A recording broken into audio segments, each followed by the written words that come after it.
It's time to take a ride on the Steelers Afternoon Drive with our co-hosts Alan Saunders and Zachary Smith.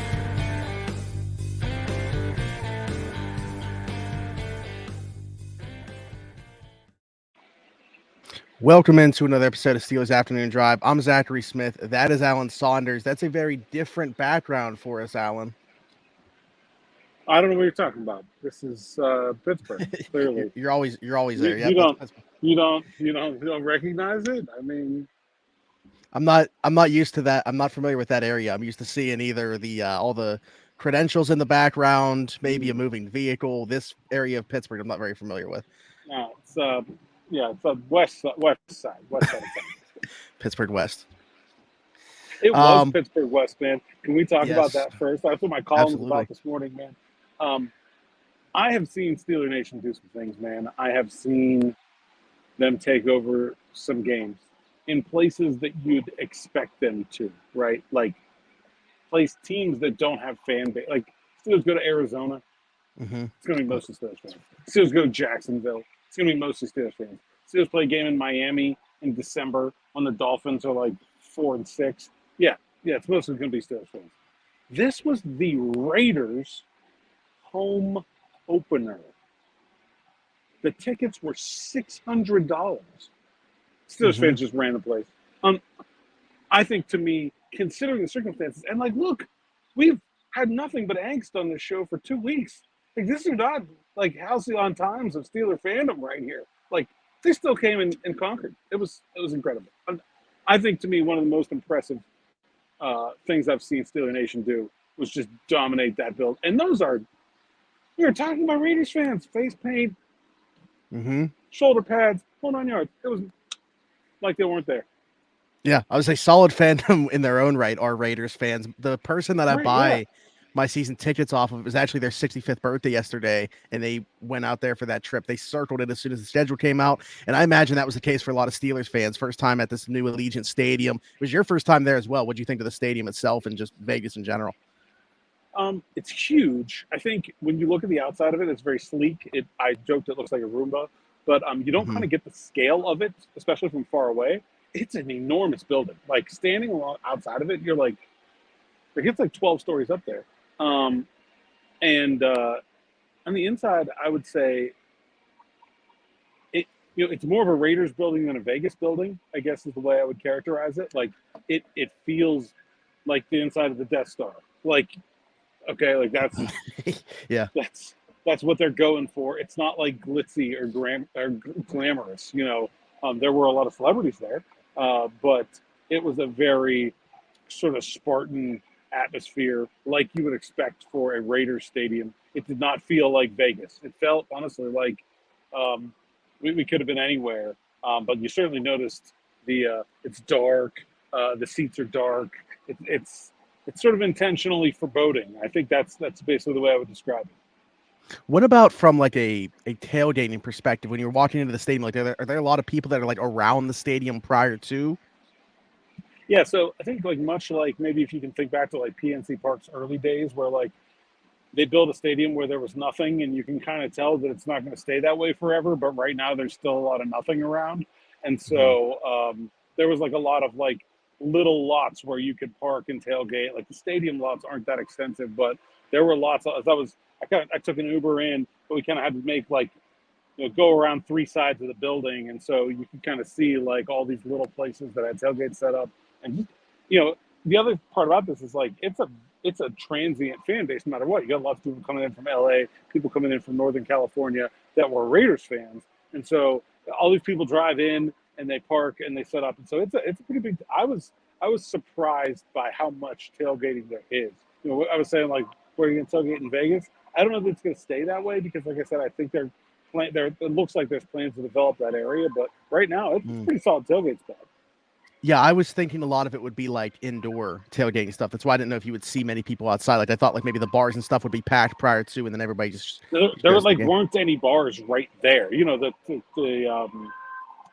Mandalay Bay is just across the highway there, so like there's casinos, but there's not like bars in that area. Gotcha. Okay. All right. Well, the game itself, the Pittsburgh Steelers come away with a win on Sunday Night Football by the score of 23-18. Another weird score 2 weeks in a row with pretty odd scores here. Obviously, Vegas going for a 2-point conversion on the first time. Then they kick a field goal. Can we just talk about that real quick? The decision to kick a field goal as opposed to going for a touchdown, needing 8 points. What did you think about that decision? The first time I thought it was defensible because they needed a lot of yards. It was like 4th and 8 or something like that. Or, 4th and 5, maybe 4th and 5 the first time. But they were farther back. You could kick the field goal. Then they get the first down. They waste a bunch of time. They're down to the 8-yard line. 4th and 4. I think you got to go for that. If you can't make 4th and 4, how do you expect to get the ball back and then score again? You're going to need to be able to pick up 4 yards. So I thought that last decision was a poor one. Steelers take advantage. Head scratcher for sure. I want to start. I feel like a bulk of the conversation could be had about the offense. So I want to start with the defensive side of things, specifically up front. We came into this game, Vegas allowing 0 sacks on the season. You can even circle that right tackle matchup for Jermaine Illuminor, where he hadn't even allowed a pressure. TJ coming into this game, just breaking the franchise sack record, added 2 more to that and kind of had his way on that right side. TJ Watt is good. This is a news flash, I know. It does not matter what his pass rush win rate is, Smitty. He's extremely good. And he impacts the play when he wins his rep. Even when TJ wasn't getting a sack, he had 2 sacks, which is great, but it's not like he was single-handedly wrecking the game with those 2 sacks. But he was impacting the play. He was getting pressure on Jimmy G and impacting the throw. He directly causes one of the interceptions, the one to Patrick Peterson. It's because TJ's coming. He's got to get rid of the ball, and it's not a good decision. A couple not good decisions. I thought throughout the game, we said coming in, Jimmy G was not going to make the big mistake. He did. They forced him into making the big mistake. They took Jacobs out of the game plan. I thought it was a perfect Steelers defense game. They weren't perfect. They give up a bunch to Davante Adams on the back end. We can talk about that. But they held their ground, and they made big plays. And that's the recipe. Yeah, I wanted to ask about how you felt about in terms of Davante Adams. Obviously, 20 targets in this game. What did he end up going for? Was it 13 receptions? I want to say 12 for 172. 13 for 172 and 2 touchdowns. Yeah. So it took the top off of them on that first touchdown, obviously. But I don't know. I almost feel like they were kind of, other than that one where he gets behind them, the plan is obviously for them to keep him in front of him. Running a lot of short stuff, a lot of outs, a lot of stuff to the middle of the field. So I don't want to say if you give up 13 receptions for 172 yards and 2 touchdowns that you executed the game plan, but I don't think it was egregious other than that one that was really broken, that long touchdown. Yeah. And, I think Levi Wallace, we got a question about Levi, right? You want to go to that now? Yeah. I know that we normally save the YouTube stuff, but when it fits, I feel like it'd be weird to talk about this now and then bring it back up again at the latter portion of the show. So, Berg Sports Fan said, have a question regarding Levi Wallace, Joey Porter Jr., Patrick Peterson, kind of all 3 of them. So we got 3 interceptions in this game, 2 from Levi Wallace, 1 from Peterson, but I felt like Porter played the best out of them when he was on the field. Levi tends to give up way too much. Not sure if that's by design to keep everything in front of him or what it is. Him and Peterson seem to be getting beat way too often. Think it's about time Porter sees more time on the field.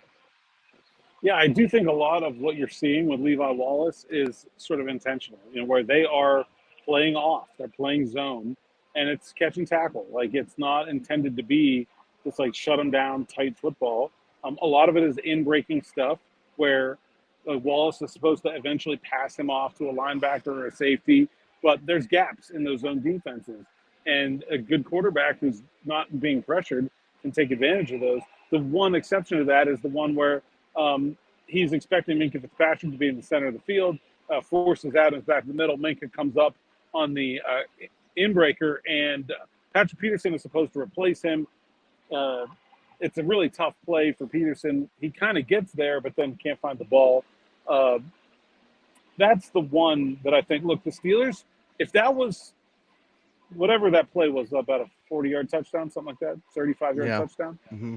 If it was 12 for 135 and 1 touchdown, I think the Steelers would feel really good about their game against Davante Adams because he wasn't what hurt them.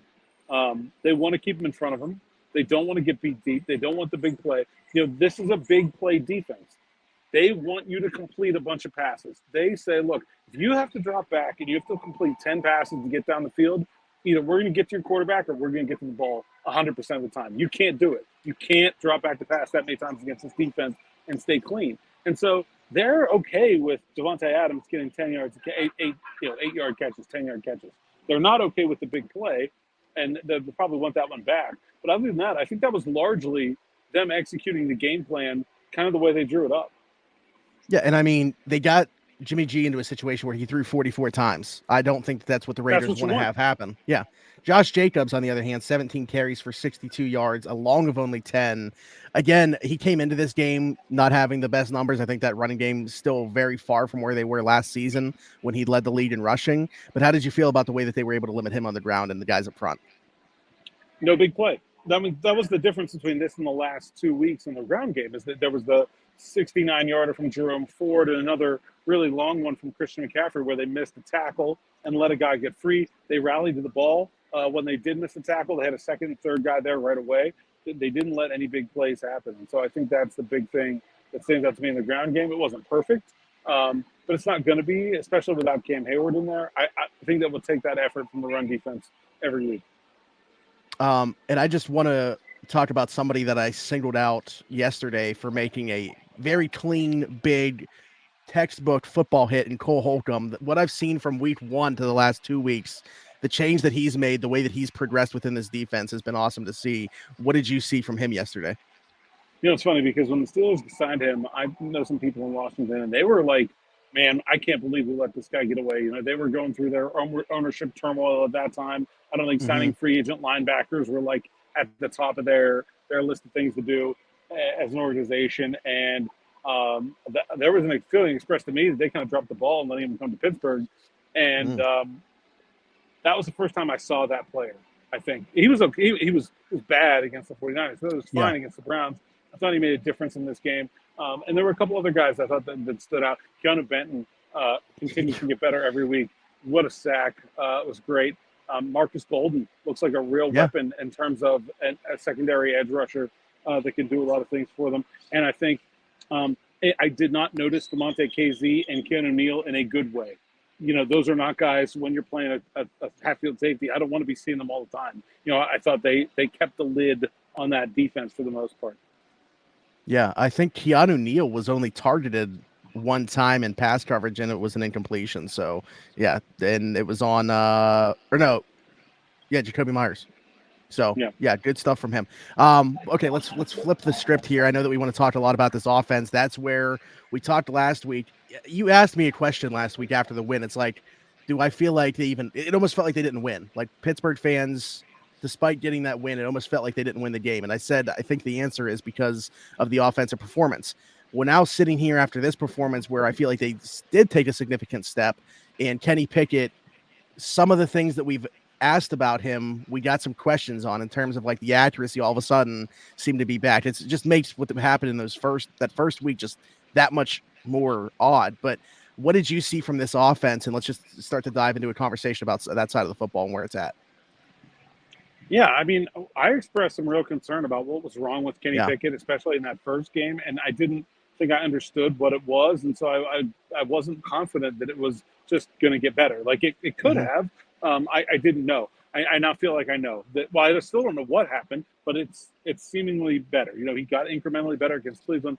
I don't think I saw a badly missed throw from a mechanics and accuracy standpoint in this game.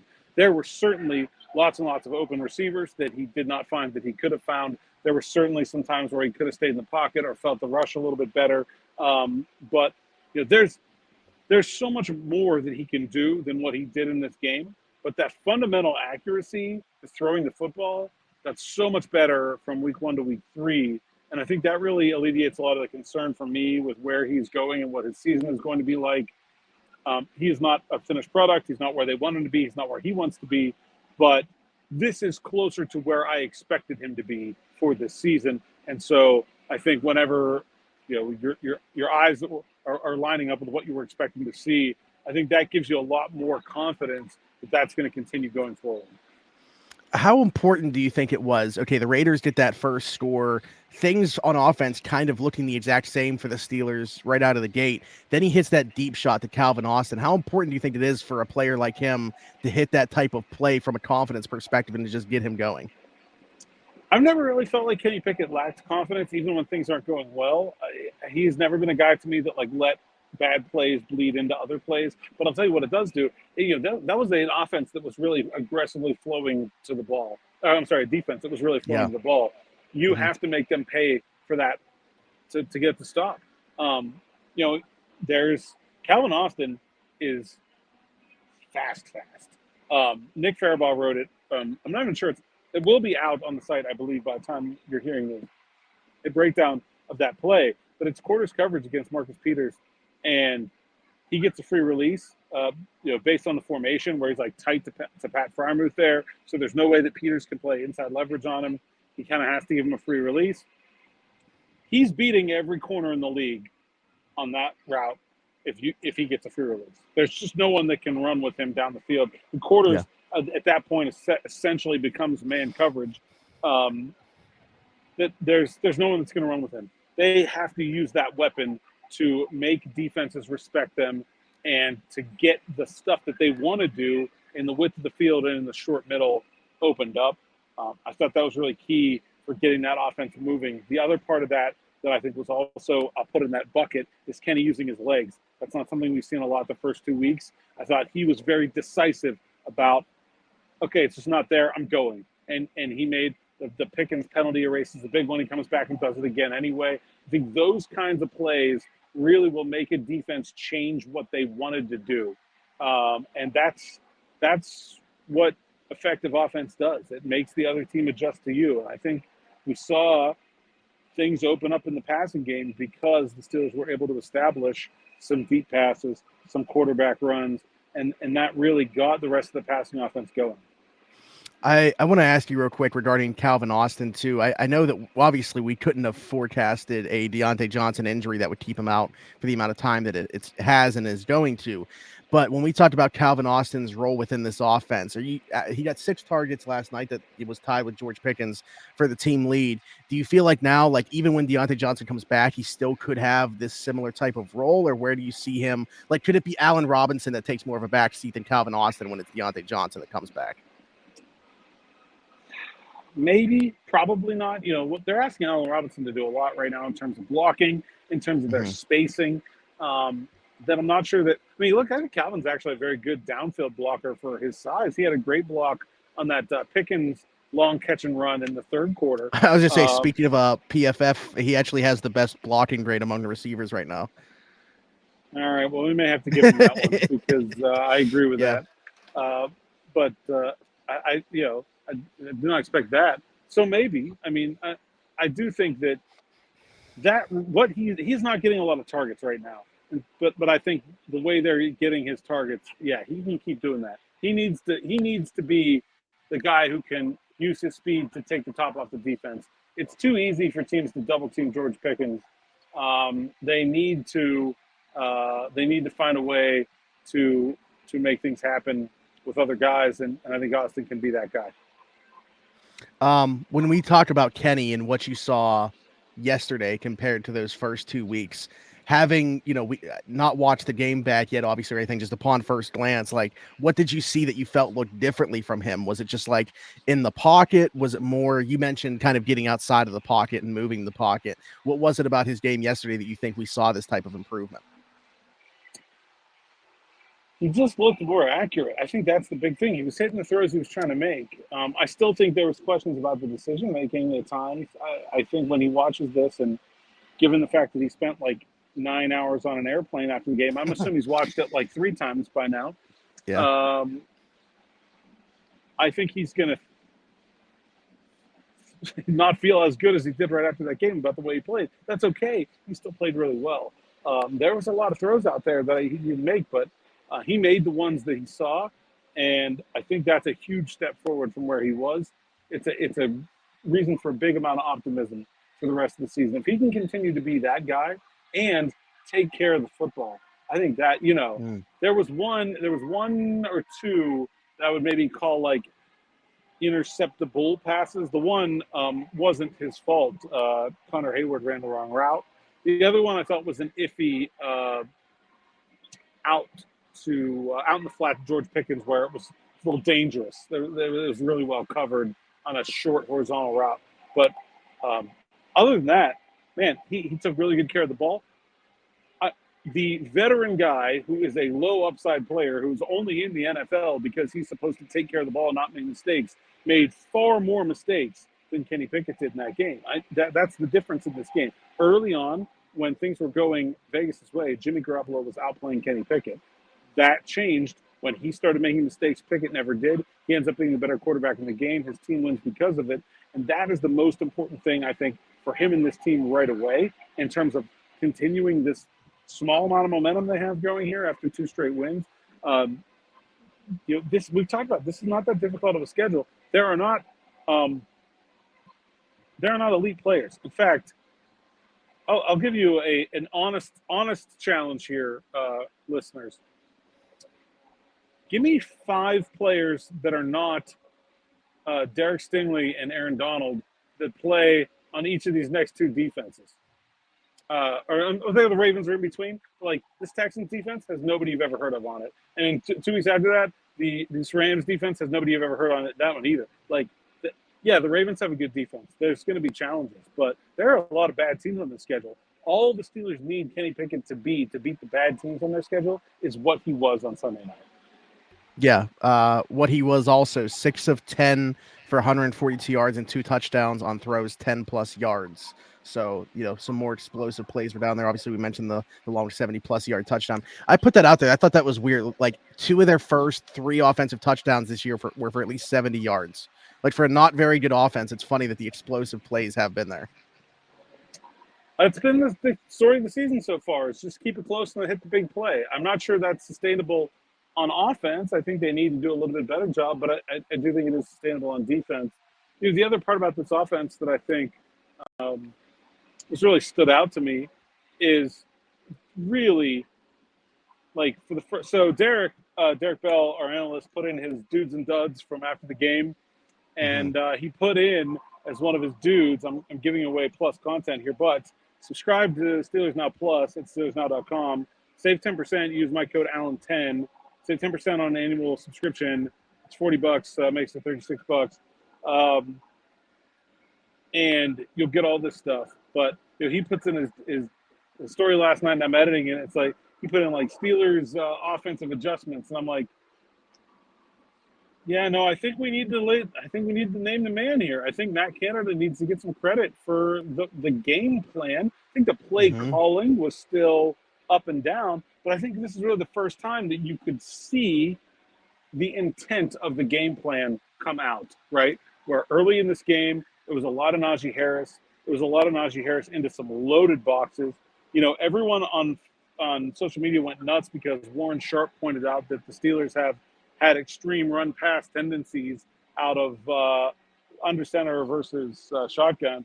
And I always love saying this, like, the thing about tendencies is it's great if the defense figures out the tendencies of the offense, unless the offense has also figured out the tendencies of the offense.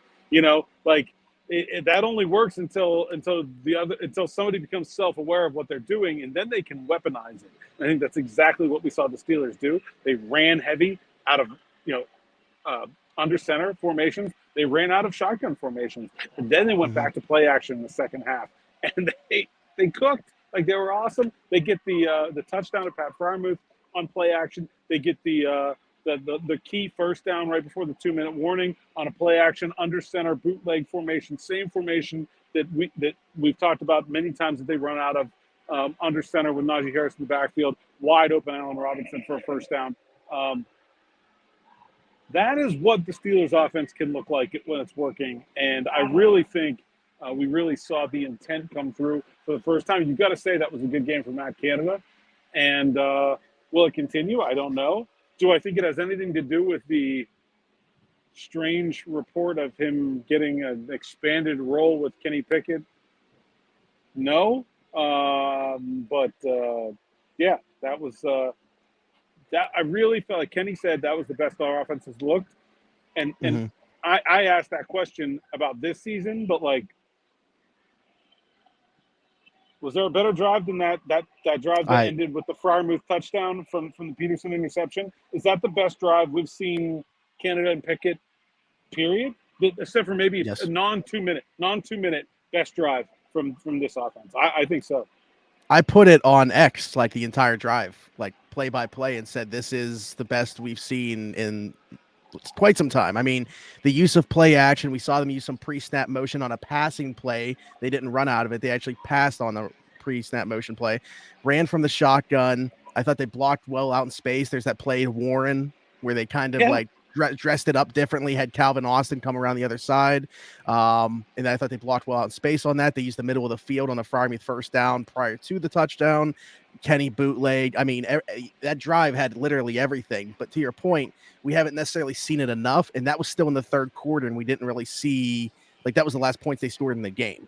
So I'm not saying they didn't do good things even after that. I thought they did, especially on that final drive, putting it in Kenny's hands again, going empty, motioning Najee in. They got, that nickel blitz where Allen Robinson's naked for that first down to ice the game. I thought the offense definitely did a lot of good things. This was definitely, to me, a game where you could give Matt Canada credit. I don't think it's, so against the law to do so. Yeah, I still think they need to run the ball better. That was kind of like the last thing we talked about in a big way. And I thought this was a defensive line and totally anonymous linebacking play that they could. I mean, Max Crosby's a really good player, and Tyree Wilson was a prospect I liked. But outside of those two guys, there's nobody on this defense that should be blowing up run plays. Still too sloppy from the offensive line. I thought another poor game from Mason Cole. I didn't think Chooks handled Max Crosby as well as they've handled Bosa and Garrett the last 2 weeks. And so I think really I feel like the offensive line is the one area where there's a lot more to give still after these first 3 weeks. I thought Samalo looked okay. I thought he looked better than he has the first 2 weeks, and that wouldn't be saying much. I thought he looked more like the player they thought they were getting. But again, Najee Harris had like 12 rushing yards over expected or something in this game, and that's only on 65 rushing yards. Like, yeah, he was met in backfield a ton in this game. They weren't opening a lot for him. Yeah, and credit to Najee, because we talked also last week about how he was 4.5 yards per carry, but it was 17, 21, and a bunch of zeros. I feel like they did a much, much, much better job of fighting for yardage, taking what was there, being decisive when he got the football. And I don't think, even though they didn't block that well, and even though he didn't rush for as high of a yards per carry, I thought he did a better job of keeping the offense on schedule, keeping Kenny Pickett out of those obvious passing situations, which again leads to him being able to not make mistakes when the Steelers were doing that very thing to the Raiders. Yeah. I mean, it still wasn't good from their perspective. I actually thought Najee played pretty well, all things considered, in this one. Yeah, and there was no we've talked about the Jaylen Warren, Najee Harris thing. Warren was worse. There was no room for him at all. That's going to be the case. There's going to be games where one is better than the other. I thought they were both fine. I thought Najee was pretty good, but there was just nowhere to run. I mean, they did not block it. Again, part of that is they were kind of, I think, on purpose, running into some heavy boxes, trying to set up the play action. So if I had to make a criticism of Canada and the way they approached that first half, I wanted the jet. The boxes were so heavy. Like, call the jet, and I think it's there as much as they were keying on Najee. I was in my my basement, actually. First game that I've watched in my basement, 1-0, so maybe I should stay down here. Screaming for them to hit these cornerbacks with a double move because of the way that they were playing up. That's coming too, man. Yeah. I mean, that and the fact, like, they were, again, like, just that quick trigger, knowing that it's going to be a run play. To their credit, we did see some play action too, because I was like, man, if you hit these cats with some play action, the way that these corners are coming up and run support, or just sitting on these routes, knowing that it's going to be a quick out or something short like a curl, man, they could have definitely hit some more long, deep shots in this game. I think they want to do it to Pickens, but the Raiders were literally double covering him, like double X, like all the time. And so it was really hard for them to get Pickens. It can be Austin, though. It can even be Freiermuth. I definitely think there's double moves to be had the way teams are starting to sit on their short passing game, and their back shoulder game is really good. I think that's Pickett's best throw. I thought, honestly, the receivers kind of let him down with a couple of those. Austin had one that was right there. Yeah. He didn't grab. Freiermuth had one that he got his hands on and hit him in the chest. He's a really good deliverer of a back shoulder ball, and I think if that can, if he's throwing those and they're so tightly covered that they're getting the ball knocked out of their hands, then you got to start faking them and double moving people, because it'll be wide open. If they're that tight to a back shoulder fade, then they're definitely vulnerable to being taken deep. Yeah, I would agree. Alan, anything else as we wrap this one up? All right, well, you know what to do. Tell the people they can find you. At @ASaunders_PGH, at PGH Steelers Now, SteelersNow.com. Like and subscribe to the YouTube channel. Subscribe to Steelers Now Plus at SteelersNow.com. 10% off with the code Allen10. Do it. You get all the best stuff from me, from Derek Bell, from Nick Faribaugh, from the whole gang. And Victory Monday, off day. Tomlin tomorrow. Also Steelers Afternoon Drive tomorrow. So like Alan said, subscribe, hit that notification bell, leave us a comment. If you want us to talk about whatever it is on the show, not necessarily whatever it is, but for the most part, you guys know the guidelines here. If you are listening somewhere else that isn't YouTube, leave us a 5-star review. I am Zachary Smith, PGH. I can be found on X and all other social platforms by that name. For Alan Saunders, I'm Zachary Smith. We will talk to you guys tomorrow, but thanks for jumping in and taking another ride on the Steelers Afternoon Drive.